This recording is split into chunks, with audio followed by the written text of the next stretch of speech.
एक बड़ी व्हेल मछली जब मरती है तब उसके साथ क्या होता है? इस दैत्यकार व्हेल मछली का विशालकाय शरीर आखिर कहां जाता है? इसके मरे हुए शरीर के साथ समुद्र में क्या क्या होता है?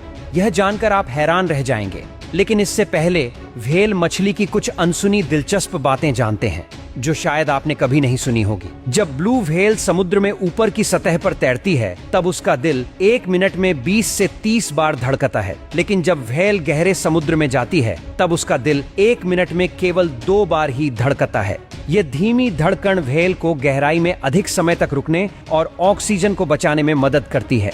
ब्लू व्हेल का दिल 600 से 900 किलोग्राम जितना होता है और उसकी जीभ का वजन भी एक छोटे हाथी जितना यानी तकरीबन 3500 किलोग्राम जितना होता है। व्हेल का सोने का तरीका बेहद अनोखा और अद्भुत है।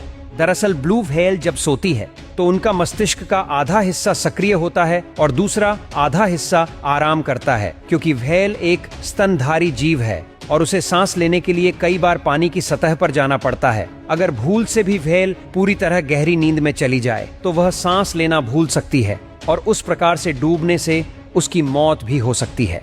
इसलिए व्हेल अपने मस्तिष्क के दोनों हिस्सों को बारी बारी से आराम देकर सोती है और कभी पूरे मस्तिष्क को एक साथ नहीं सोने देती।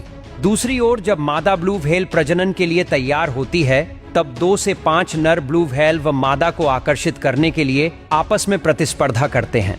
ये स्पर्धा गहरी आवाज निकालने की और अंग प्रदर्शन की हो सकती है। अंत में मादा व्हेल उस नर को चुनती है जो शारीरिक रूप से मजबूत और गहरे स्वर का होता है।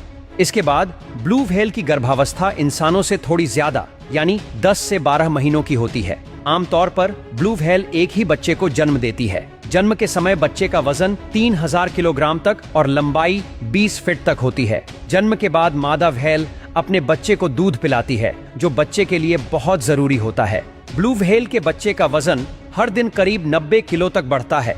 अब करते हैं सबसे महत्वपूर्ण बात, ब्लू व्हेल मछली जब मरती है तब उसके साथ क्या क्या होता है। मृत्यु के बाद व्हेल के शरीर के साथ कई प्रक्रियाएं होती हैं जिन्हें व्हेल फॉल कहा जाता है। ये व्हेल फॉल मुख्य रूप से 3 स्टेज में होता है। ये तीनों स्टेज समुद्र के सब जीवों के लिए काफी महत्वपूर्ण होते हैं। जब व्हेल की मृत्यु होती है तब उसका वजनदार शरीर समुद्र में डूबने लगता है, लेकिन कुछ व्हेल के शरीर में गैस होती है और गैस की वजह से वह पानी के ऊपर तैरता रहता है। लेकिन जैसे ही शरीर में से गैस निकल जाती है तब धीरे धीरे वह गहरे समुद्र में डूबने लगता है। जब व्हेल का शरीर समुद्र की गहराई में पहुंचता है तब पहला चरण शुरू होता है, जिसमें की प्रकार के बड़े और छोटे जीव जैसे शार्क, क्रेब और अन्य